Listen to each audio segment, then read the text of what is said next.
entrepreneur and the things that he's been building. Um, Henry, welcome to the show. Welcome to the Power Lunch Podcast. Hey man, appreciate you, man. Thank you for having me, brother. Henry scheduled his interview super early because you switched coasts. You used to be on the East Coast, Atlanta, with me, and you are now on the West Coast. Yes, I'm in LA, man. I'm in LA, so I get up like 5:30 a.m. and so that took a while to adjust to though, leaving from the East Coast. You know what I mean? But Yeah, I'm finally kind of like in the rhythm, so I was like, oh, 7 a.m. is perfect. You know what I mean? Like it works for me. good stuff. Good stuff. We get it in, we get it out. Um, Let people know a little bit about yourself, who you are, what you do, and I guess what you do now has switched up a little bit, but give people a little bit of background about yourself as an entrepreneur. All right, well, so I've been an entrepreneur since like 2000. I like to say 2008 as far as legit starting Z180. I jumped out in 2011 full time, and it's been full time ever since. Z180 came about. It was crazy. I was thinking about this last night. It came about from a conversation in the lunchroom, Mm, and we were talking about having a platform for Christian artists to be on. You know what I'm saying? Like, man, we should create a platform that continuously like have music and media. And man, I went back home with that thought, and we was at a college in Tennessee because back then I was rapping, and I was like, man, that'd be dope to start something like that. You know what I mean? Like, I done been in the industry for a minute. I know a lot of people. Let me see. Man, I went to Best Buy, brought one of those like the headphones with the little, like the little microphone. Started doing interviews, man, and started putting things together slowly but surely. And so that was kind of like my introduction in it. And it wound up being something big. And it's funny, I was thinking, I was like, in today's world of podcasts, if we would have kept that going, it would have been so crazy because we had like 10,000 subscribers back then. You know mm. what I was like, man, if we would have kept that going, it would have been insane. We had like DJs, you know what I'm saying? So like every day you tuned in, it was a different DJ, you know what I mean? And they had their own show. So it was crazy. And that kind of moved into Rep the King magazine. And it was kind of like a print version of kind of what we did, but it was its own entity. We kind of did the same thing, but we put it in the print version and we had subscribers. So people would subscribe to it. We would mail it to you. And man, you just get everything in print in front of your face. And it also made me realize how much work it takes for people like Jet Magazine, Ebony, who's been around forever, right? Like I was like, yo, that's a lot of work going into those type of publications. But it gave me such a respect for publications, man, in a different way. And that kind of moved into Unapologetic, which is the clothing line, basically, which is an expression of my faith as a believer. So unapologetic, saying just basically like going all in, like no apologies for what we believe in. And yeah, that unapologetic has been amazing, man. Like it's been amazing. It has opened some crazy doors. It's one of those brands we toured with, right? We've been on like 14 different tours, which is amazing all in itself. And then, I pivot, and I guess we'll get into that later on, the pivot to now where I'm at as far as writing a book and speaking. And I remember, having this conversation with God. I'm like, I don't know anything about, books or speaking or any of that.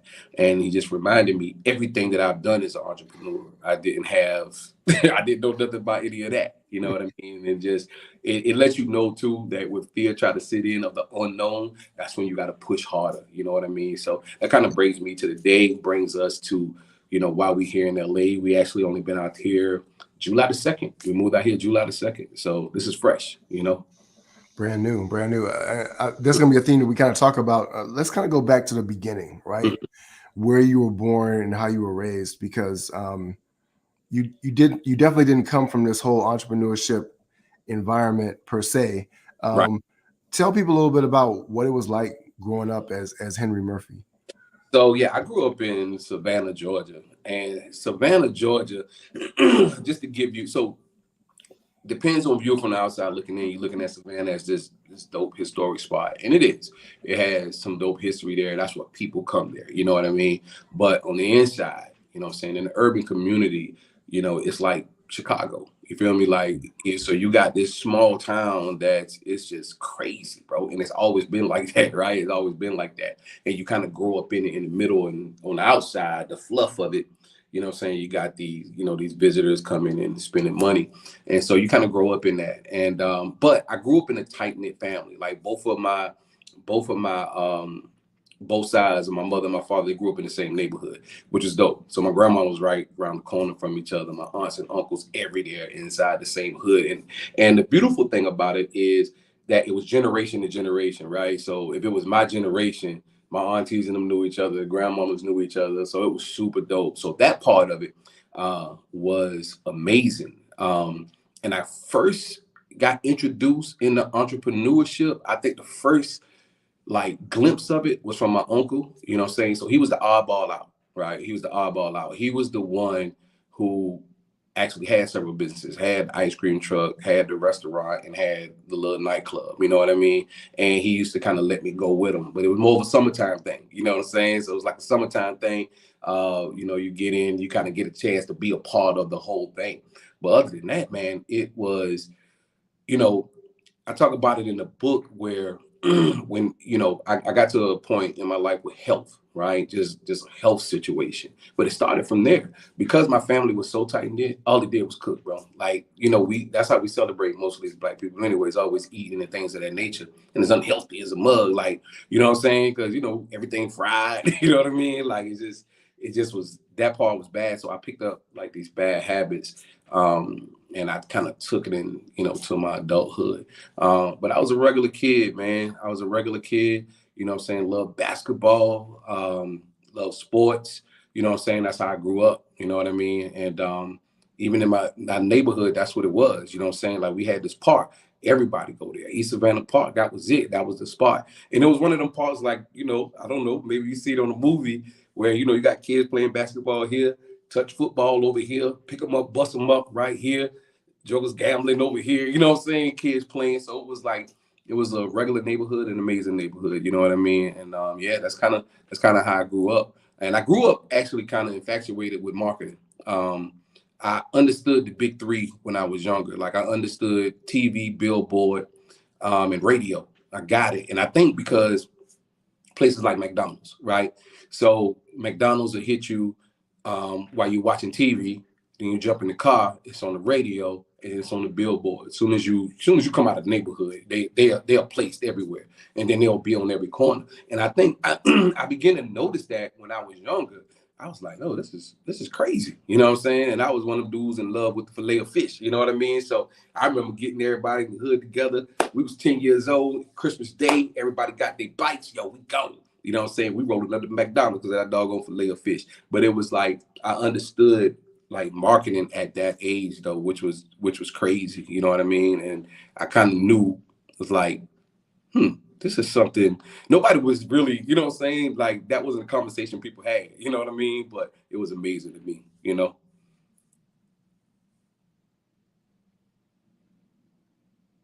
I can't hear you, Doc. It'd be better if I unmuted my mic. I think it's interesting that you took that interest in marketing at such a young age. Like you kind of understood what was happening, and it's played such a huge part in what you've done and you built so far. But I'm also curious, what were some of the other things maybe that looking back now, you see were skills or influences that you actually brought into your entrepreneurship that allowed you to be successful, maybe that you didn't know was really happening or building for you? Oh, my dad, excuse me, my dad. So my dad made me speak to people. I hated that when I was younger. Like, oh my God, bro, I hated it.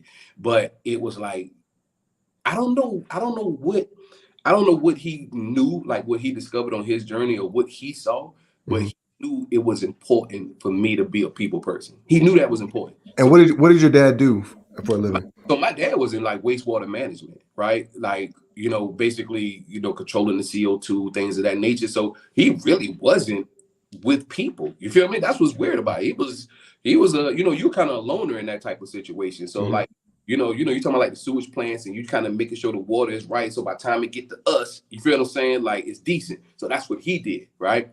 And so, but when we were out, when we would go places, he made me speak to people. Like he made me hold conversations, and it's crazy because I think about him all the time because of that. Because like here, I'm in a new environment, a new building. I'm speaking to everybody, and I'm speaking to everybody even when they don't speak back, because that's how he raised me. He raised me to have genuine conversations. You feel what I'm saying? And that kind of prepared me. And so when I got into restaurant management, which I just did it on the reel yesterday. I told people how I hated it. Right? I loved cooking and I love people, but I kind of hated going into other people's systems. But that's what actually gave me everything I needed for my business. You feel me? Like, but I didn't get the lesson as I was going through it. It's one of those hindsight type things. You know what I'm saying? Because like I tell people, I was like, look, but now, bro, make sure you're faithful in somebody else's business. You feel me? Like, biblical principle, and it's just a great principle in general. Be faithful in somebody else's business,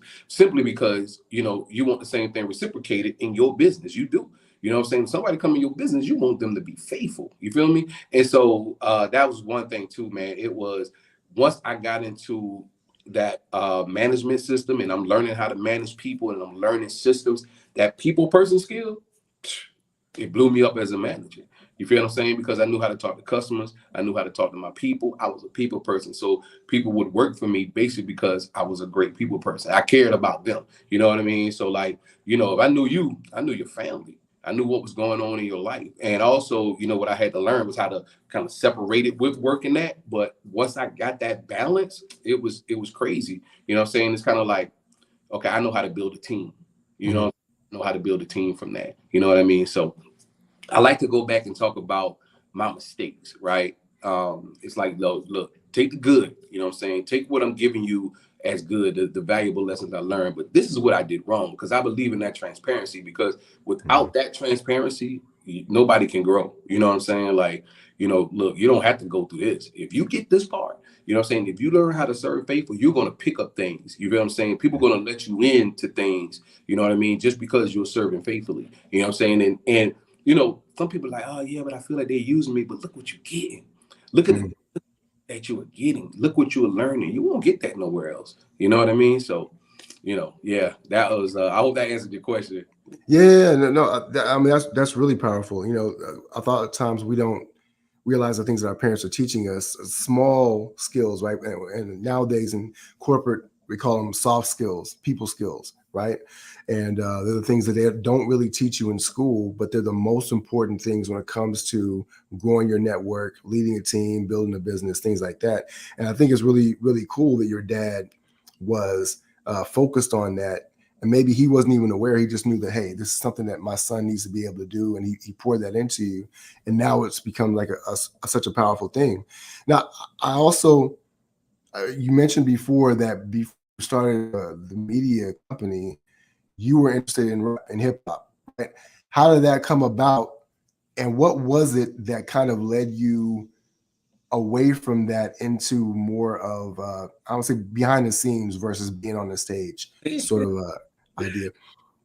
So I always got to go back, right? I always have to go back because I remember a summer and really being first kind of introduced. It was this guy came from New York, man, and he was at the park, and that was back then when the Jeeps was popular, right? And he had that Rakim playing. I ain't no Joe. I used to let the mic smoke, but it was yo. Now, of course, we was already kind of peering in on TV a little bit, but it was like, it was this thing happening from New York that was distributing throughout the world organically. You feel me? Like, and I became infused with this. This become a part of my life. Who I am is simply it's kind of how unapologetic is. Why unapologetic is the way it is. You feel what I'm saying? It's the reason why I still wear. I've always been. I wear J's over the suits, and probably because my dad used to make me wear suits when I was younger. So I was like, I vow I never wear suits again. But anyway, that's a whole nother discussion, right? But that's kind of what happened with me, man. Like it became a part of who I am and who I was. And back then, man, I put out a CD And I mean, he used to do very well. It was dangerous because, you know what I'm saying, I was back when I was kind of out in there in the streets or whatever like that. And I'm glad God didn't let that actually catapult and blow, right? Mm. So anyway, as I've become a believer, I didn't even know it was anything out there. You know what I'm saying? I just didn't. You know, my wife was saved before I was, maybe 3 years. And so I think I heard like Lisa McClendon, Kurt Franklin, things of that nature. But the first person I heard was Truth, right? Mm. And me and him are still good friends to this day. But I remember, bro, the first time I heard Truth, I was like, yo, who is this?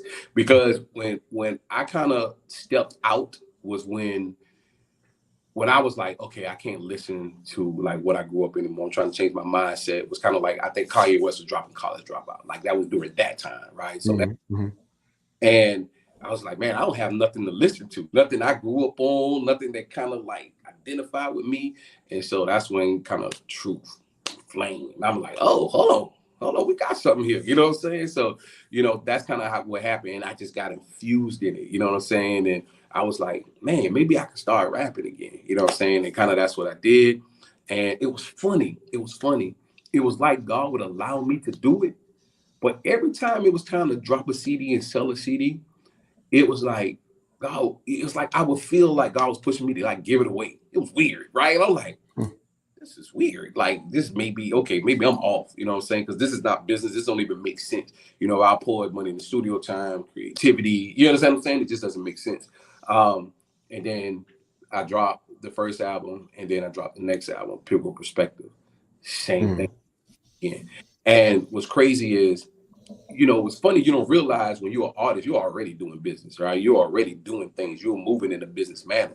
And Right. I invite Jason. We had a dope release party. We had it in Atlanta. And he said, bro, I believe God is calling you to business and not music. And I was like, it was a hard conversation for me, bro. Very, very hard conversation. Like I just didn't want to hear it. And it's funny, my wife been telling me that for like a year. And of course, coming from the spouse, so you're like, man, you just do this music, you know what I'm saying? But man, it was a hard conversation that I had to kind of really wrestle with myself with. And that's what I did. And, you know, it was funny that when I was in Tennessee at that college and we was talking, they be there to rap. You feel me? Like, Mm-hmm. and what you have to realize there, it was kind of like these guys on the board were theologians. They didn't want rap in their school, but Right. because of how the rap was delivered, they were inspired. You know what I'm saying? They were inspired. And then that conversation was like, okay, this is needed. Like, we need to get this out to the world. You know what I mean? And so anyway, that's kind of like how that, you know, happened in my life. You know what I mean? That's how I became a part of who I am. And it's kind of like why even in marketing, I use the music. You know what I'm saying? So I'm gonna use it in some type of way. You're going to see it because it's a part of who I am. It's like it's etched in my DNA. I cannot escape it. You know, and so even, you know, because we pause it in the reline, so even like teas like this, it's like it's more casual. I'm getting older, so it's kind of like I might not want to wear a t-shirt, but let me wear something like a cut it so. You know what I mean? So if I wanted to throw in some Kohans or something with it, and it still be like look nice, but it's still a part of who I am. I didn't lose my essence. You feel what I'm saying? So it's crazy, just the things that I'm wrestling with in this season of pivoting. You know what I mean? And you know, when we come back around, some of the things we're going to do. You mentioned the conversation and that your wife had also been kind of pushing you into business. What was it that you're looking back now, maybe you say that you could see that she saw in you, and maybe that you had, because there are people who talk about, well, you know, entrepreneurs are naturally born. There's certain types of people, whatever. I believe that anyone can learn to grow a business and build a business, but there are certain people that have certain instincts, right? That are more naturally geared towards being successful in business, whereas other people, it may be more of a struggle. Looking back now, what do you think some of those things were that were maybe invisible to you, but were more evident to those who knew you or could kind of see where your talent and your gift really lied?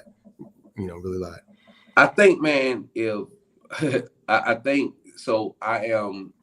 I like creative and a visionary, right? Which means that I can create something, but I can also see the end of it before I get started. So like I might tell you, hey, I'm going to do this. Like so with the magazine, I might be like, yo, I'm gonna do this magazine. And I can tell you how this magazine is going to look before I even get started. And I think I was able to do that like all of my life. I think what my wife struggled with was, what are you passionate about, right? Like not just, hey, you know, I'm gonna do this, I'm gonna do that. What are you passionate about? Because I think she's seen it, because I got to a point when I did get serious about management. That's a whole different story, all the ups and downs with that, because that part I think made her skeptical, because you know, she knew that I had potential, but she knew it sometimes I was just chasing after the wind, right? Like, what do you really want to do? Because she seen me when I got to the point where I would run a store, and I was running $1 million store, and they would ask me to run more stores and go into stores. So she's seen the potential, and other people would see the potential. I just didn't see the potential in myself at first. And I think it's because I kind of wanted to do what I wanted to do. You know what I mean? But I'll never forget, you know, my daughter getting ready to go to college. You know what I'm saying? One daughter in high school, son in middle school. And I was like, yo, I want to start Z180. You know what I mean? And it was funny because I was like, my wife ain't gonna never go for this. You feel me? Like, you know, I Z180 was making $250 a month. You know what I'm saying? I'm about to leave a $50,000 job, talk about, you know what I'm saying? $250 a month. And she believed in me, man. Like she believed in me, and she was like, "I believe that God calling you to do this." And it's crazy because it's surpassed my income maybe like 8 months later, and then began to grow from there. And it's crazy because like her believing in me is means everything. You feel what I'm saying? Like it means everything. It's encouraging, and it causes me to kind of keep going. You know what I mean? So like now, you know, I'm running it past her. You know what I'm saying? Like, hey, you know, I want to do a book. You know what I'm saying? Like, I'm about to go do the research. I'm about to go do this. And she, you know, it's funny, man. When I talk about the sweatshop, Mhm. like when she seen me talking to them college kids that day, and she seen me interested, she helps me gather the facts. Right? What's the facts? What is everything we need to know to make this successful? And it's honestly, it's really one of the first things, trades that I learned in and out. Right? Like, you know, about printing and things of that nature. You feel what I'm saying? Like I learned that mug in and out, you know what I'm saying, before I got started. And that was because of her help, because of the way she's wired. You feel me? Like Mhm. me and her wired, you know, totally different. You know what I'm saying? I am that entrepreneur, visionary, boom, faith, we gone. You know what I'm saying? Whether we got the money or not, we gonna figure this mug out. You know what I'm saying? We're gonna put the pieces in place to make it work. Mhm. She's, you know what I'm saying? So she's gonna, okay, let's look at it like this here. And then together, it's powerful. You know what I mean? And it's crazy because now she's learning to be that unstructured person with her structure. Bro, she's gonna be amazing. Like she's gonna be crazy. You know what I'm saying? So, but yeah. Uh, you started the media company. You started doing interviews, and you're building these relationships. At the time that you were doing it, Christian hip hop was in a very different place, right? So we both have backgrounds in the music industry, and you understand that there's different niches, there's different subgenres or whatever. And Christian hip hop was a subgenre of gospel music. Mm-hmm. But it's growing, it's becoming more and more influential. And I dare say you had a lot to do with that by being one of the platforms, one of the major platforms where artists could get their music out. So this is growing. But you also decided to start doing something else with the unapologetic merch, right? Which actually you started going to a whole new level. Can you talk about that pivot there and how that came about, and kind of that process, the thought process of I'm going to stop doing this, or I'm going to transition to doing this over here. It's in the same kind of element, but it's a completely different business, It really. is. It is. Oh man. You know what's funny? I probably need to even give more thought to like what happened during that time. But I'll say this. And Uh, how long had you been running the media company by the before you? time I had Yeah. 2000, about 4 or 5 years. Okay. About 4 or 5 years. Mhm. And man, I don't know if I have a like like a definite answer to say. I just knew it was time to pivot, right? Kind of unlike this time.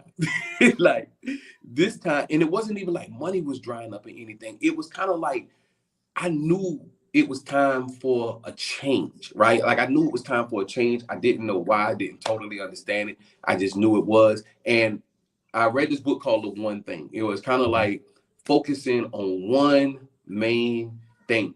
And that book bothered me, bro. It bothered me, right?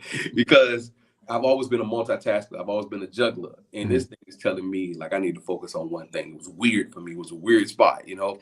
Z180 was doing well. Rep the King, you know, we started Rep the King mag with $0, bro. Like with $0. Derek Minor was the first person on the cover. You know what I'm saying? And I mean, you know, if you go back and look at bro, it was just crazy. Like that whole thing was crazy. So it was almost shocking to people when I was like, yo, I'm about to get rid of Z180 and Rep the King mag and start this here.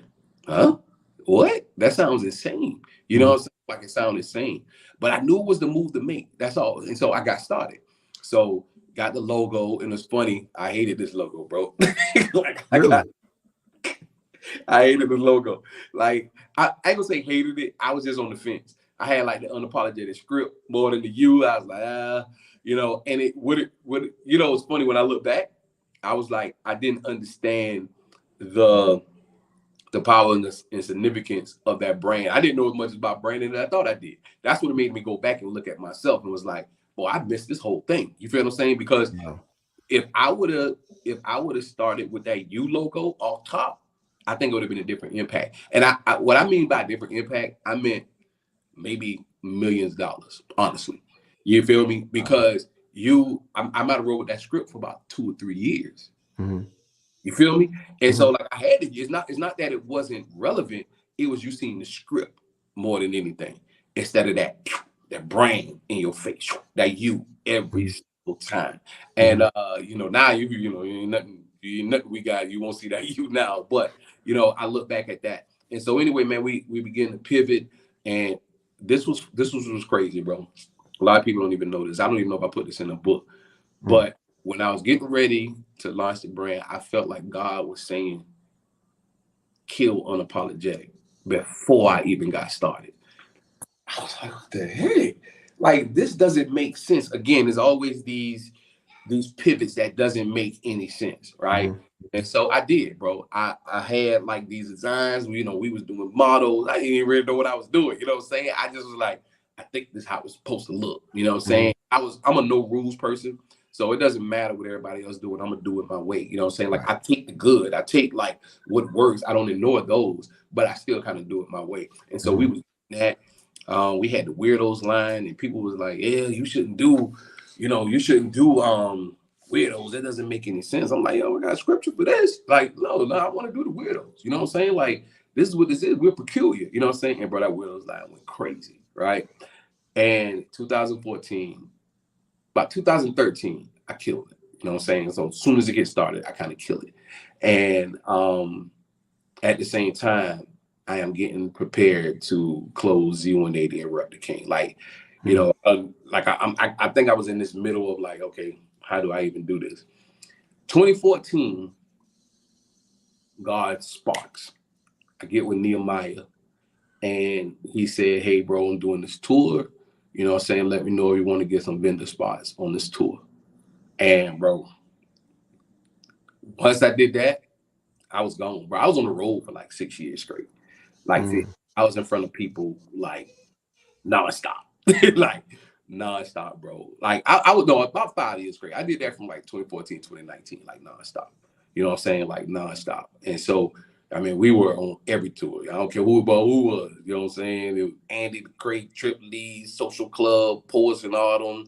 And then, you know, moved on over to Jonathan, and, you know, the Jonathan McReynolds joint opened up, you know, us doing merch for Kurt.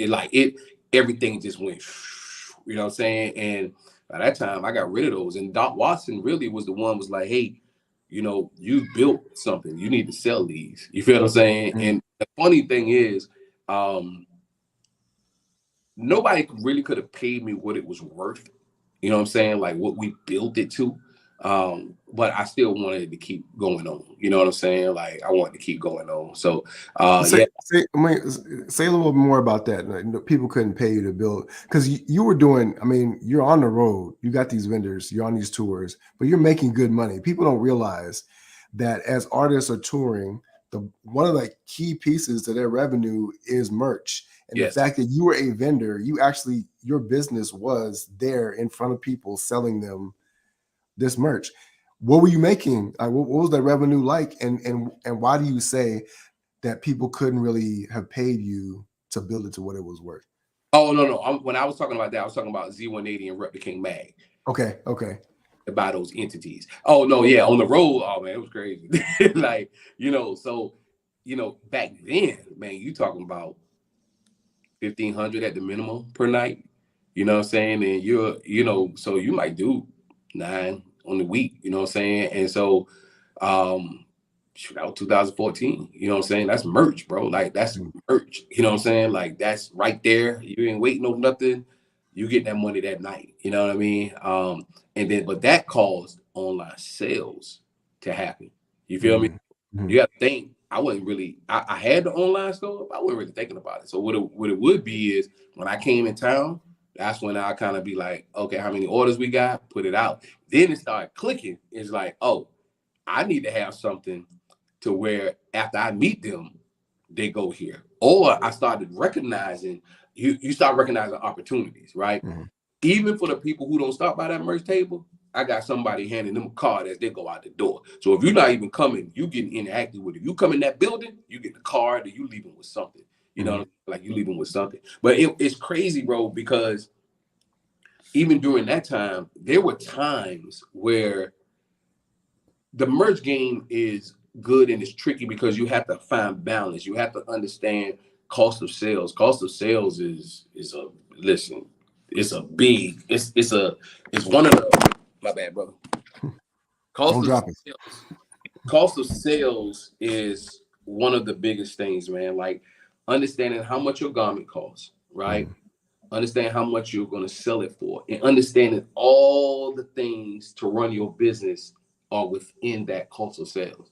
And if you don't understand that, your trademark lawyer fees, your CPA, the material for what you're doing, all of that stuff is in there, your salary, all of that is in your cost of sales. And you have to understand that. That took me a while to understand. This is the reason why I'm taking my time building my program out. You know what I'm saying? Because like when somebody sits down to if they buy into kind of what I'm talking about, then I'm going to give them the real. You know what I'm saying? One thing about it is I'm not going to tell you how fast you can scale because that's dangerous, right?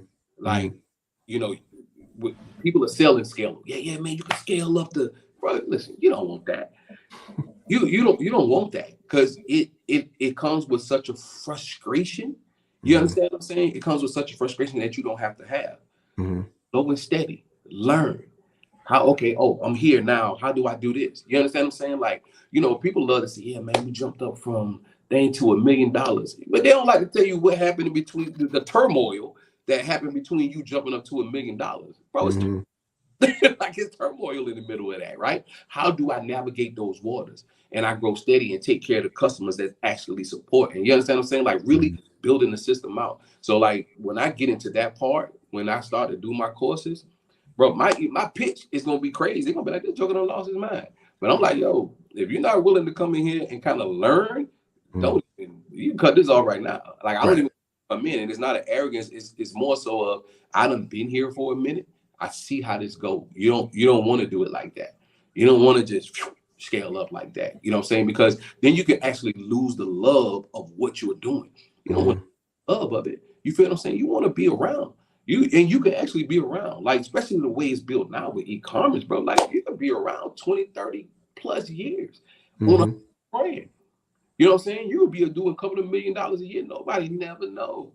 Because you don't have to be popular. It's basically about connecting with your customers, getting repeat customers, and building it organically, understanding the business, growing the business, having different levels of the people that are buying from you. You feel what I'm saying? Like, that's it. If we go to the grocery store, we see it all of the time, bro. Every time you go to the grocery store, bro, it's going to be a different level of products. Whatever that one product is, you're going to have a higher product, and it's going to keep going down. You feel what I'm saying? No matter where you go at. And so you do the same thing with your brand. You have different products. You understand what I'm saying? Because you're going to appeal to different people. You know what I mean?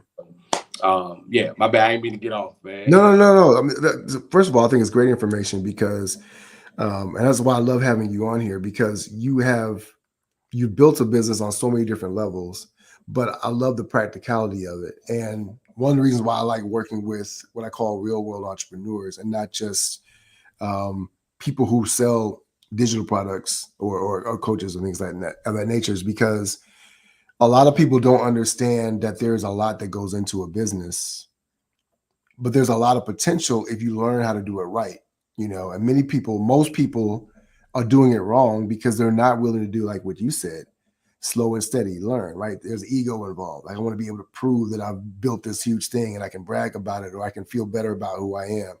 And to me, what's fascinating about your journey is that you didn't start out with the idea of building anything in particular. It was like, I just feel like I need to do this. I have this vision for what it should be, and I'm just going to go do it. And now you have learned all the skills and things of that nature. You talked about the turmoil, right? And we talked about the pivot because you were on the road, you were going to online. That was in and of itself a different transition within the same business, but it was almost like a different business because you built a brick and mortar store. You had the online thing going as well as the print shop. Talk a little bit about building that out. And I love how we kind of built it because you had the team building skills. Obviously, you had the networking skills and people skills, but now you got to take those and put them in a different sort of space. What was that like for you? It was interesting. It was interesting. It was fun though, bro. Like, it was fun. I'll never forget. I had got kind of comfortable at the house, right? Comfortability can be dangerous, right? So, I had this spot where I'm kind of like, I'm at the house, we shipping, it's good, you know what I mean? And I remember my homeboy, Sherrod, came by. He was like, yo, it's this office right over by your spot. Man, I think it'll be dope for you. You know what I mean? I was like, man, I don't know. You know what I'm saying? I'm like, man, I'm cool like that. You know what I'm saying? Like, Buddy Flow did, we tooling. I don't know, man. I don't know if we need to do that. Man, I get over to this office and I'm like, I need this. Like, I know I need this, right? It gets me out of the house. It gets me out of this comfortability state. Go back home. I said, wow. I was like, yo, we need to jump this office. Bro, I jumped the office and, man, I'm talking about 3 months later, it sales just like doubled, right? I think one, because I was out of the house. I was in a different environment. It sparked something. It was crazy, bro. Like, I can't even explain it. So that one office turned into two. Two offices turned into three. Man, by the time we got left out that Remax building, man, I think we had like 6 offices in there. We had like 6 offices in there. And bro, we was getting all of the joints, you know what I'm saying? Like, we was getting all, because we was using them for different types of stuff, bro. Everything was just popping. The sweatshop was popping. That was popping. You know what I'm saying? Like, we had everything. And it was crazy. That's when we kind of moved into the first compound. And by the time we moved it back, but by then, we were already building like the stuff in there. I had turned one of them offices into a little store. Like, it was like this little store. Like, you know what I'm saying? That you come in there and buy t-shirts if you wanted to, you know what I'm saying? I was like, space already here. Might as well use it. You know what I mean? And we had this little grand opening, and I think we did about $4,000 on the little grand opening. Bro, it wasn't even that many people there, bro, that came through. But we fed them. We did a cookout. You feel what I'm saying? Like, it was just dope. It was an interaction. So people who knew us, it was friends and family. It was fire. And so that grew into the other compound. And by the time we got to the other compound, okay, now we're in the 2,500 square foot. Everything is in one spot. And I think you came over to that spot. And so that spot kind of had like a little store up front. We had the conference room. We wound up building the podcast room in there. We had the office, and we had the back that held everything. So and that's where kind of like we started doing the sweatshop at, as far as the sweatshop university, as when we started teaching people. So first time I'm sitting down, I'm writing the curriculum. What? It was like, hey, okay, I know how to do this. How do I put this on paper? And I began to put this mug on paper. And I'm like, man, and I'm doubting myself, right? Because the reason why I'm doubting myself is, for all kind of stuff, like, I want to get my GED. So you start thinking of education, right? It's like, man, I ain't got no education in this thing. But I was like, this is practical. Like, I'm practical. I can write this mug out and I can teach somebody, right? And so I kind of had to talk to myself, man. And bro, I wound up teaching that to Demetrius, Channing, and Marvin. We had 3 instructors, bro. Like we really ran this mug like like this mug was a machine. But we had people coming from everywhere. You know what I'm saying? New York, Baltimore, Houston, Chicago, Cali. Like, bro, when I say people were coming from everywhere to take this mug, and it made me realize, and I kind of had to slow myself down. I was like, oh, well, we could put these joints in every city. Like, this is crazy, right? But honestly, it still can't be done because it's the need there. The reason being is nobody was doing it. Or I could have like really started an ambassador program, you know what I'm saying? And train people, send them out to their cities to do the same thing and take a cut. You know what I mean? Like, so, they, maybe we supply them with the equipment, they pay us back. You know what I'm saying? Like, I don't know. I didn't go that far in it, but I realized like, okay, we got something. 2020, students still was coming in the height of COVID. People still was coming. We just masked up with Lysol and sanitizer, but we was teaching them skills. And the reason why it worked, bro, too, people wanted to know how to make extra income. How do I do that? Man, I always wanted to do t-shirts. How do I do it myself? Well, this is how you do it yourself. This is how you start. You feel what I'm saying? So if you were built for that, if you have the time, then look, let me show you how to do it. Let me show you what machine to get. Do not get this machine. Like, bro, so many people I told, look, do not get this machine. The reason being, you're not going to have quality and the machine going to break. It's not a good machine. You know what I'm saying? You need to spend at least this amount. So which was about 750, 800. And you need to go with this company. And the reason being is because you're getting a quality product. You got to understand what you're buying into. You feel what I'm saying? Like, for instance, I'm not going to get into the Apple Mac to anything else, but a Mac going to last 10 years. Mm-hmm. It's gonna last 10 years. You know what I'm saying? Like it might not last as long, not because of the way technology is moving as fast, but it's not because of how the Mac is built. It's just because of technology. You feel me? And so that's what I'm telling them. I'm like, look, this is the machine to get. And so even when I wrote that curriculum, you got to get started packing, which means that I'm gonna tell you where to get your resale license from. I'm gonna tell you which trademark attorney to use. I'm gonna tell you where to get your garments. So the stuff that you love, like New Era, Champion, all of that, I'm gonna tell you how to get all of that. What you see somebody else wearing, this is how you get that wholesale. And so we just kind of put that package together.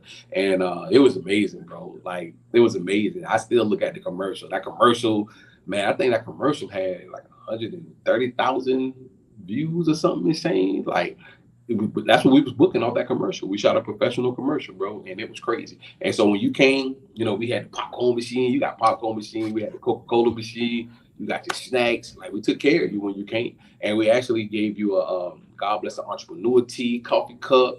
Like, we just made you feel welcome. You walked away with books it was the kind that you could feel the material. So, I would have the company send me all of that. So you walked out with a packet, like for real, for real. You know what I'm saying? You left feeling legit.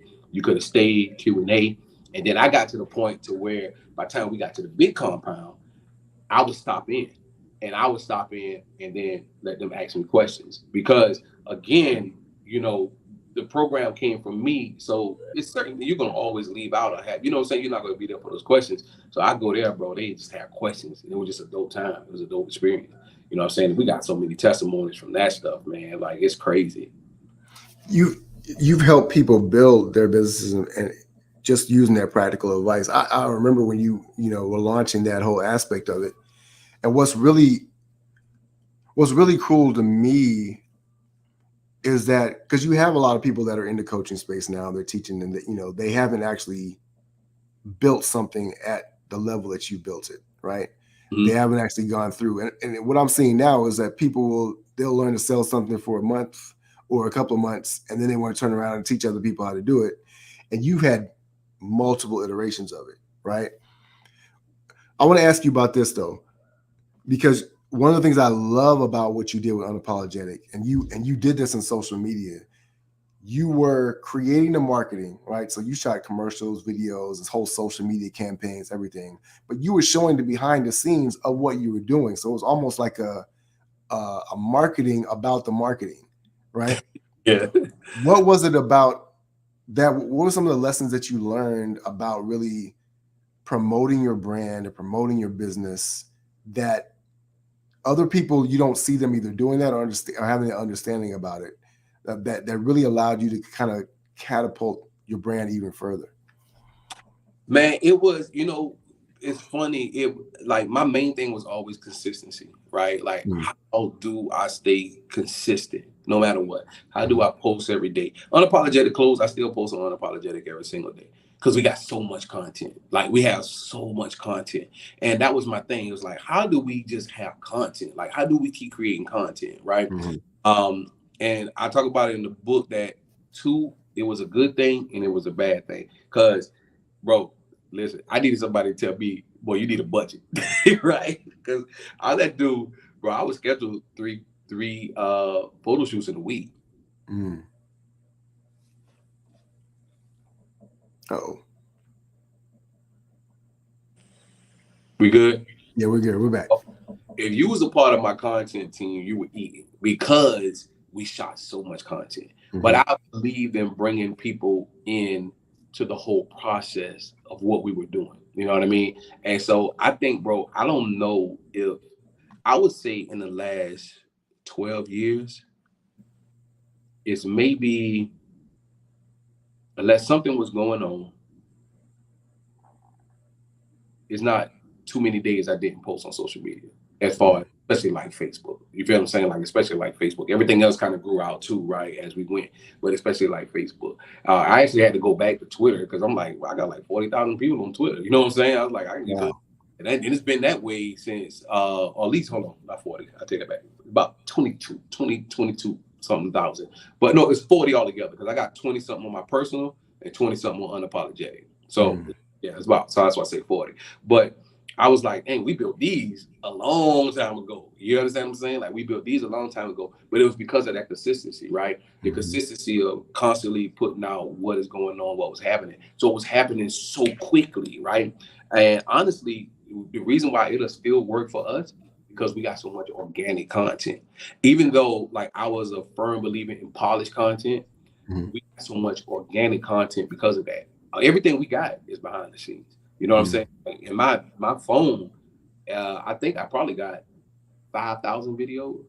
That's not like Dropbox. I just got like 5,000 videos of like organic content. You feel me? And I was like, yo, we got, man, I'll say this. 10,000 plus pictures, 15,000 like pictures over the years. You feel me? Like, just it's just piled up because it was just content. I love content. I believed in it. It levels the platform, right? So I was like, okay, I might can't compete with whoever on like a major type thing, but I could be more consistent than they can, right? I can be more consistent than they can. So that was my whole thing. Let me be consistent, right? Let me be consistent. And so that was my whole thing, bro. It was just the whole thing of being consistent, letting people know what I was doing. And it's funny, memories let me know how much I was posting. Bro, it came up the other day. It was in Messenger, but I was posting like 12 times a day in Messenger. I was like, God, dog. I was like, ooh, you feel me? But now the algorithms are so different. Like, one time actually gets you better than 12 times. You feel me? That one time, you're going to get way more people watch one thing. So now I might just post one thing a day on stories or something like that. And I get more engagement from that because of how the algorithms and stuff change. But I could post something totally different every day for the next 15 years. You feel me? So that's kind of how I look at it. I was like, it's still a win. You know what I'm saying? You still got that content. You own it. It's yours. If you be consistent, you're going to have content. And it's funny. I had to start applying that to like every part of my life. Okay, I know how to be consistent over here. How do I be consistent in this? How do I be consistent in that? You feel me? So that's kind of like, it's everything, bro. It's the recipe, honestly. It's the recipe. If you can get consistency, there's nothing you can't do. You know what I'm saying? Because inconsistency, you learn through consistency. You feel me? But you got to be consistent to learn. If you keep cutting it off or you keep stopping, then you will never learn. You'll never get it. And in this quick world, and they teaching you do everything fast. It's just it's a people disaster. That's why you don't see these people 6 months later, a year later, 2 years later. You know what I'm saying? Like, 2 years is not enough. And it's funny you say that about coaching. It kind of like it it makes me feel a certain way, but I'm like, man, that's not my battle. You know what I'm saying? But it's like, bro, you can't be an expert after 2 years. What Mm. you fail at? I don't see your failures. If you Mm. don't see your failures, then I don't know what to do when I fail, because I'm going to fail at some point. Something is going to happen. When you even look at the Gucci story, right? You know what I'm saying? Or anybody's story. Steve, Mm-hmm. Amazon, I don't care who it is, it was failure that took place. And if it's failure that took place, how did they rise above the failure? If you were telling me about everything you get, oh yeah, we skyrocketed. Okay. In this day and time with e-commerce, anybody can skyrocket. Mm-hmm.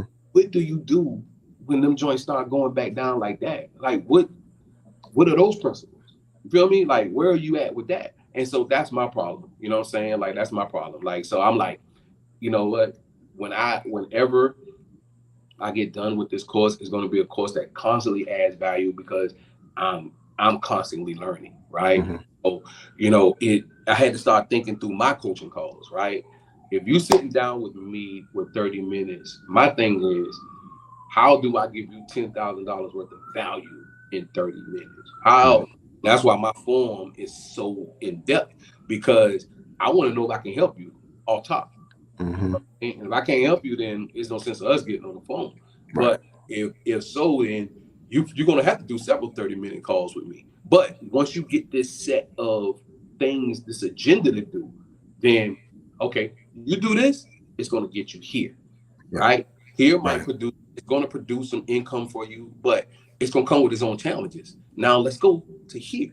You feel what I'm saying? And so, you know, that's how it works, bro. Like, and people got to understand that it's consistency. Business is consistency. That's why, like, what I do is for the aspiring entrepreneur, because that's what I was. You know what I'm saying? It's for the entrepreneur, but it's for the aspiring entrepreneur, the ones who are still working, who actually want to become a full-time entrepreneur, because that's my story. You feel me? Like, I had 3 kids and a wife and jumped out there. So for me, I'm talking a lot to these people that are like, yo, this can happen.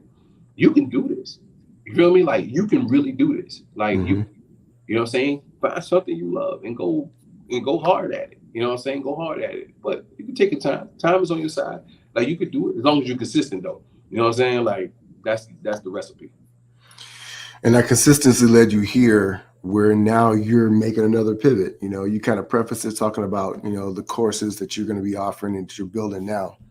But talk about the transition to the next thing, what that looks like with the book and with the speaking, and what was it that led you to say, I'm gonna shed this other identity or this other track that I've been on for so long, you know, and I'm gonna step out again. You know, because as we get older, right, that's harder and harder to do.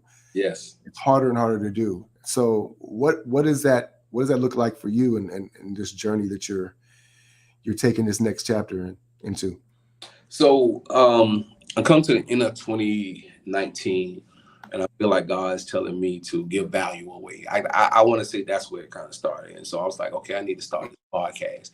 So I started the podcast, and I was like, I'm just gonna give value on the podcast, right? Topics, things that come to me, and I'm gonna do it under 20 minutes. The reason I'm doing it under 20 minutes because that's the way I learn. After 20 minutes, I tap out. It's just kind of the way I am. So if it's something that's longer, I might have to come for 20 minutes, get it, meditate on it, come back to it. You feel what I'm saying? That's how I have to do. So I even break my books down into chapters. Unless it's kind of like that Will Smith book that took me on this journey. And I consumed that book so doggone quick. But anyway, that doesn't always happen to me. And so I was like, you know what? It's like anything else. People got to realize too with niches, it's like there's a niche that they learn in 20 minutes or less also. And that's what I'm after. I'm not after everybody else. I'm after that niche that learns like I do. And they got 20 minutes to listen. You feel me? And then and take it away. Because I tell them too, look, stop listening to my podcast if you're not using none of this stuff. Because like, don't get all this value and then you didn't do none of this stuff before. Some of this stuff would have been a kickstart your business. So anyway, started doing the podcast because what happened was this, bro. I'm totally transparent on the podcast. I got to 2019, and I think we might have did like $450,000 or something like that. And I was like, where is this money? Right? I was like, where is this money? I see it, but where is it? And so that's when this need for financial literacy began to be like, oh, I know how to make money, but I ain't learned how to keep money. You understand what I'm saying? And I was like, dang, I'm in the top 1%. Where is this money at? This business, is, everything around me is thriving. It's doing well, right? But where is this money? Like, well, because and this is a thing too, and never ashamed to say it, because like people got to understand this. Like, I built my business on cash, so it was like this was no credit. Didn't have credit. I'm just building my credit. Because it took that long to understand, like, boy, you need credit, but and that's why the next book is called Hustler to Entrepreneur. I don't even know when that's gonna happen. I don't know if that's a working title, but that's what it is. Because you go into something with a hustle mindset, but that's not being an entrepreneur. It will only take you so far. And you can look at it with Jay, right? Jay is the epitome of that, right?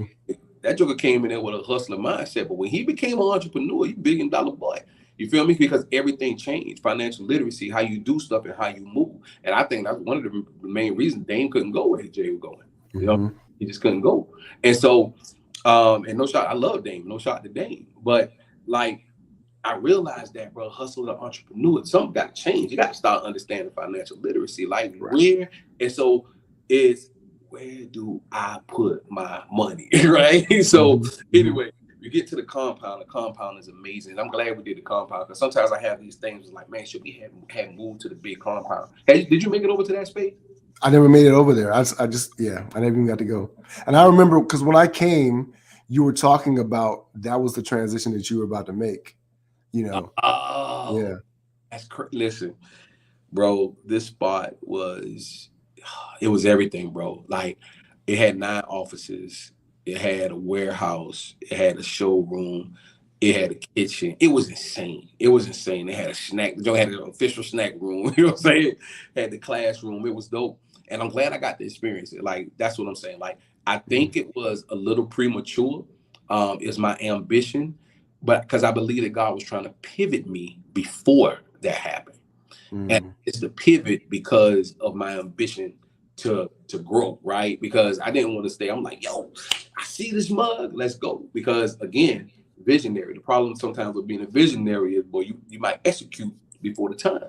You feel understanding the timing. And so October, November last year, I kind of knew I needed to do something. I knew something was changing. I just didn't understand it. I didn't know what it was. And so me, God had to do these dramatic things, bro. And so, like, you know, at this time, you know, we hadn't did the year before. We were almost right at a mill. You know what I'm saying? We was close to a mill. Like, it was just growing, right? So again, when money is flowing through and it's like, shut this down, that sounds insane. Like, it sounds insane. It sounds crazy. But bro, October, November, December, January, February, we brought on this new marketing company, and I was like, yo, I'm bringing on this marketing company. We about to, because I talked to a good friend of mine. He's like, yo, go with this mug. You know what I'm saying? I remember he said it like this, he's not gonna make a meal. You know what I'm saying? That's how he told me. So it was like, all right, we about to kill this mug, bro. It was like God was blocking it because he was trying to get me to see something. And I was, man, I knew it. And that's where Trust God, Trust the Process t-shirt came from. Because it was like, this is from a real place. This is something that's happening. This is not me not being innovative enough. This is not me not going hard enough. This is not that. You know what I'm saying? Because at this time, bro, we about to get ready to launch Unapologetic Active. We doing official commercial. Well, we got Nike commercials. Now, we got commercials for Unapologetic Active that can go against Nike right now. Like, it's that level, right? So it wasn't that. And I knew that. Because when I sat back and started to look at the whole thing, and again, my wife right there, like, it's time for a pivot. You know what I'm saying? She just always been sensitive to what was going on. She's always been sensitive to God. You know what I'm saying? Kind of reminds me of Mary and Martha, right? So she's sensitive to God. I'm the grinder. I'm up working, you know? And so once I got it, it was like, I got to shut the compound down. I don't know what this means. I don't know. I just don't know, you know what I'm saying? But I got to shut it down. And that's what I did. I shut it down, and bro, it's just this overwhelming feeling that God's like, I'm going to be faithful to you. Don't worry about nothing. Work on this book. Slow your life completely down. Read the Resistance of Hurry. Have you ever heard that book? Read that book? Oh my God. Bro, damn. Like, listen, that book hit me so hard. It was The Ruthlessness of Hurry. So I read that book, and David Green, Get It, Give It All Away, which is the own Hobby Lobby. And God was trying to put two things in me. I need you to slow completely down so I can show you how I'm pivoting you right now. And I want you to understand going forward that anything that you do, the cornerstone of it is given. And I couldn't, it didn't make sense to me why I was reading the things that I was reading and processing it. And it's funny, bro. I just, I didn't print it out, but I wrote it up last night, and I have this, it's kind of like this structure of how everything goes, right? And now at the top is giving first, whatever it is, whoever I decide to give to in whatever capacity, right? It's giving first, and then it's paying myself second, right?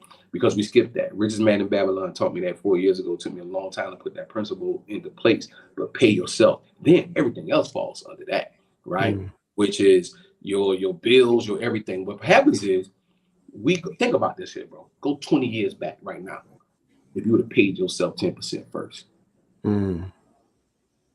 Everything that you did, like how they said in The Richest Man in Babylon, your babies would have had babies, your babies would have had babies, because everything you would have invested in would have a return in some type of capacity, right? So you're not in to invest what you can, you invest in first, then you're paying the bills. Because what happened then too, it started to change your mindset, and you be like, oh, I might not need to buy this right now because this doesn't fit into my percentage of what I want to pay out for my bills. Because now you're giving and you paying yourself first is at the top of your joint. Again, that's what's important about this pivot. This pivot is the beginning of the next chapter of the God Bless the Entrepreneur series. This move to LA, all of this. It's so much in this, bro. And I'm actually living it out now. It's amazing. It amazes me every single day what God been trying to show me. So now, you know, a couple of years ago, God gave me the outline. So it was like, okay, if I ever write a book, it was just like this. If I ever write a book, here's the outline of the things that I want to talk about. I put that mug away somewhere. Cause I was like, yeah, I don't know what I'm going to write a book. You know what I'm saying? I come back to that mug. And so at this time, the situation with my eyes is going on. So I started doing audio recording. Now, this is the benefit of having Rep the King Mag. What did I have when I had Rep the King Mag, right? At the time I did Rep the King Mag, boy, I probably only read 2 books in my life for real. Like for real. Like that sounds insane. And I'm talking about Lion Witch in the Wardrobe or something crazy like that. It wasn't nothing real, right? And so I started, you know, I took the Henry Ford approach where I got a team together. I brought on writers and editors and experts in their spaces. So one of those writers was Olivia Shaw. And so I started to transcribe my book through audio because that's the kind of learner I am, right? And so here I am. Okay, chapter 1, rules, what rules? Now I'm like, yo, I remember this time. And that's how I started to record my book. And she transcribed the book for me. And that's how I ran through my entire book, bro. And this whole time, from the time I shut the compound down to the time I get ready to leave Atlanta, is I'm spending time with God every single day. I'm writing my book. And then, you know, God talking about speaking. I'm like, what? First of all, I'm trying to figure out the book thing. You know what I'm saying? Like, I don't get this part either, right? But it's crazy because, you know, this came the other day, right? I'm like, yo, the manifestation of what God told me is in front of me. Like, and I started to realize, it's like, yo, I've seen this happen time and time again. And this was crazy, bro. I seen myself speaking and I didn't see it. And I saw it. And sometimes it takes for me to see it. Once I saw it, I'm like, oh, I got it. Like, okay. And I don't even know how this looked, right? And so I just started talking to people who I know who speak for real, right? I hear my boy Jay. Jay used to own Straight and Narrow. And, you know, homeless people start coming into the shop. Next thing you know, Jay preaching. Jay done closed down the shop and started preaching. So I asked him, bro, that wasn't your lane. Like, how do you do that? He said, bro, I just go up there and be honest. And he said technique and stuff like that comes later. But he said, I just go up there and be honest. He said, I always go scared. You feel me? And I was like, that's exactly what I'm going to do, bro. I'm going to go scared. And so, you know, I started the Jeremy Anderson course and I'm going through and Jeremy just giving me these nuggets, like, right, stuff you don't even think about. Now, the branding stuff, I'm like, yeah, okay, I know that, right? I got that. But some of the other little tidbit stuff, little small stuff, like somebody, he's been doing it 10 years, bro. He has skin in the game. You feel me? And so he's telling you these little things that I'm pretty sure people miss, but I'm an entrepreneur. So I know those very little things that people be skipping over. I was like, yo, stay right there. Super important. That boy said, I'm gonna give you one of it. He said, that boy said, every time you go, so say for instance, right? I never go outside without these cards, right? So I'm about to go walking after this interview. So these cards got like the God Bless Entrepreneur joint and my scan code on the back, right? So he basically said, for every event you do, you create one of these. So this probably will always stay the same. This might change, right? And you print it out. So if you do, that's what you're going, man. You know, it might have something like, man, thank y'all for allowing me to come speak to this school today. You might have that school on there. You feel what I'm saying? With your information, boom, it makes it personal. It makes it, oh, he came here this day. And I was like, bro, that little tidbit of information, now it's kind of like, now I got the information. Now it's time to execute. So that's where I'm at. And it was so funny. Guess what my first speaking gig is at? Where? Morehouse. Wow. Bro, God is amazing. And it's funny that just came from almost a relationship when I used to do Z180. Crazy, bro. Crazy. How God just does things. You feel me? And this was like, it's just, yeah, it's just, and now it's just like, that's the season I'm in. And so LA, let me tell you how crazy this is. LA comes up on Mother's Day, bro. This comes up, this not long ago. This wasn't this big old plan or nothing like that. No, bro. It was like, I need to be in California. It was like, oh, okay, this is gonna be crazy. Now, again, my wife is the structure one. Listen, I'm like, yo, everything for sale. I put this on Facebook. Now, this was funny. When we shut down the compound, remember how many officers I told you the compound had, right? Right. House, bro. This mug is humongous. Bro, we had 1, 2, 3, 4, 5, 6, 7. We had like 8 TVs in that mug. Now I'm talking 65 inches. So when you came on, that mug commercials playing, like, you feel what I'm saying? Like, you got that in your face experience. And so we had all kind of stuff, bro. Anything you could think of, it was in that building. And I had a game room. So I had all of, you know, Miss Pac-Man, Star Wars, Pac-Man, NBA Jams, Mortal Kombat. I had everything. Like, it was a full-blown experience. If you was an entrepreneur and you walked in that building, you would not, you couldn't leave and not be motivated. It was impossible. For photography, we had like the best equipment. We had all of that. And so all this in like all these different storages right now, right? So I said, everything for sale. I had 5 iMacs, 4 or 5 iMacs. I had so much stuff. And it was funny. So all of that stuff, bro. Like, we sold all of that stuff. Next thing you know, we here in LA. And bro, I still probably got like $100,000 worth of merch sitting in storage in Atlanta. Like right now. You know what I'm saying? Just worth of merch. And so when I say we shut it down, the pivot. Just obedience, bro. Obedience. Because anytime that I have been, every time that I have been obedient to where God was taking me at, he's just always been faithful. Because I got to realize that he's the author and the finisher, not me. And so he's a shepherd and he's just trying to lead me to where that he wants me to go. And then it comes back again to like, you focus on one thing and then expound. Yeah. And basically he was trying to let me know that God Bless the Entrepreneur was the banner. You was putting it down here. I needed to be up here. Now everything will flow down from that. The brands and all that stuff is established. I don't have to reestablish that. I don't have to do any of those things. It's, you know, I heard it the other day, and it's funny, Mike Todd said it, and it was crazy. It was like David had many talents. He just knew when to use each one. He just knew to use each one. And when you start thinking about the story, David, you know what I'm saying? Like the first time you seen David on the scene, he was bringing food, bro. Like, he was bringing food. And this man wound up killing, you know what I'm saying? You know what I'm saying? Like, the dude was dropping off food, bro. Just bringing lunch. Who eats? That's what he was doing. You know what I'm saying? Like, even with Saul, what he did, played the harp. You feel what I'm saying? Like he had all his talent, but he knew when to use each one, bro. And it's kind of like it helped me for a person with many talents, many things that God gave me, because that was one of my biggest struggles. When do I use this, God? Because he's not gonna let it go to waste. Right. But when do you use it? You feel what I'm saying? Because even with the music, because I got the tour and stuff, I realized he didn't take that away from me. He let me be a part of it. Like I'm everybody who's on the top of their game. You understand what I'm saying? Like, that's crazy.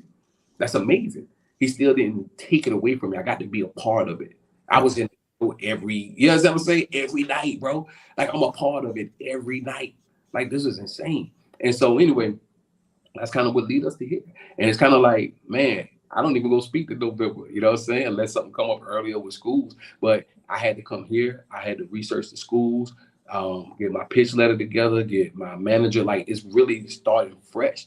But the thing about it is, bro, it's crazy because even when I was researching on how to properly put out a book, okay, Henry, how do you get everything that you need to put this book out, but also be you at the same time? You feel me? And I was like, I'm gonna take my time. I'm gonna put this book together. I'm gonna use the best people that actually, you know, like the company that did it, bro. Their main thing is the binding, right? Like they for real about that, which means when you pick up this book 10 years from now, this bind, it still should be good. That's what I want, right?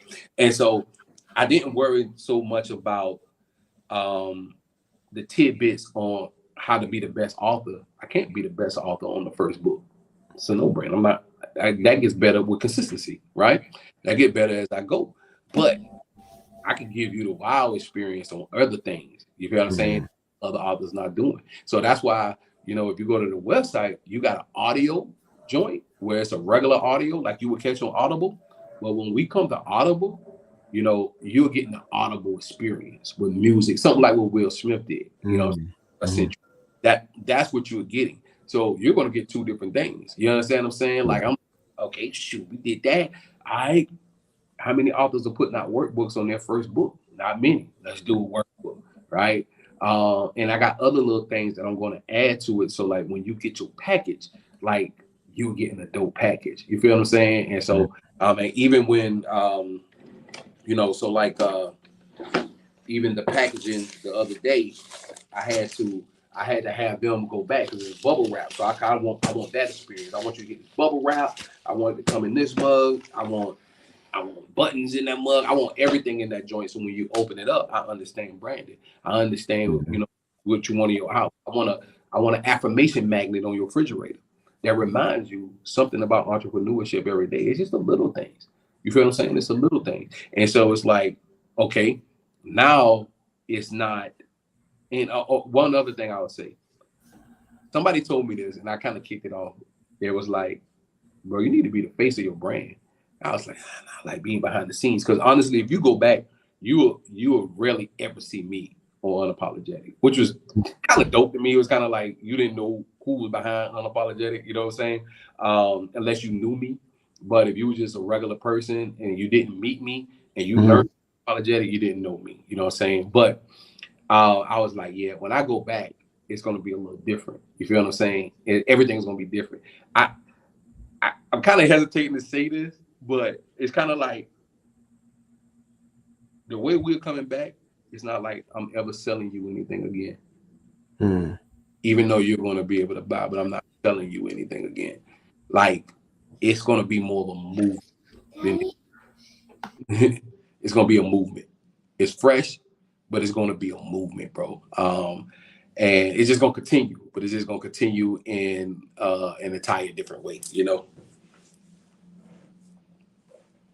So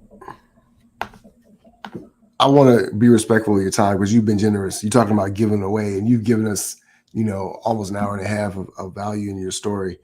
First of all, I want to thank you for sharing with us so much of what you've done, right? You've given us a behind the scenes peek, and not just on what you've done, but on what you're doing. And I love it because I love the depth, the detail, and just the way you're thinking about even releasing this book in a whole new, fresh way. So I'm super excited for it.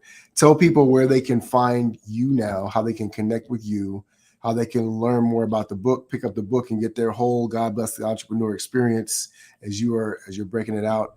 Let them know how they can connect with you.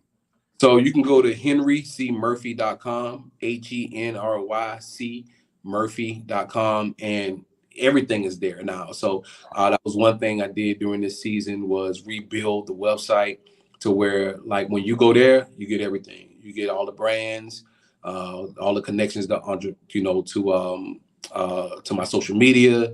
You get connected to the book, you get connected to the podcast. Everything is in one place. You know what I'm saying? Consultant, like everything's there. You know what I mean? So we wanted to build this kind of a hub. And it's funny, I did my research on that too. Like I'm looking at everybody, like, what Jay doing, what Mark Cuban doing, like what are these guys doing who, they're light years ahead of me right now. But what can I take that they're doing now, make it my own?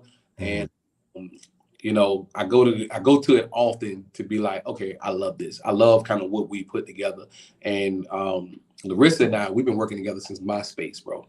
Wow. Like, it's MySpace. We go back that far. And so when we get together and put a project together, it's like, okay, I like this. I like what we've done with it. You know what I mean? So henrycmurphy.com, man. You can get plugged into everything, man. And I appreciate you, brother. I appreciate you having me on. I love talking about entrepreneurship. It's just my passion, we can see the passion. It shows in what you're building and how you're serving people and putting it out to the world. So I'm really, really grateful to have you here, man, on Power Lunch. It's been great. Thank you, brother. Absolutely.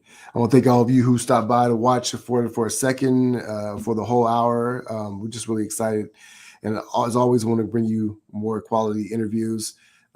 Stay tuned. If you haven't yet, if you're watching this on YouTube, like, subscribe, give us a thumbs up. Make sure that you're following us on Facebook, LinkedIn, wherever the case may be. We're going to keep bringing you more great content, more about Henry Murphy. Henry, we probably have to have you come back and talk some more about some lessons that you've learned and kind of break down some of those things as well. I would love to. Perfect. Once again, it's Frederick Douglass Bussey. This has been Power Lunch, ever forward.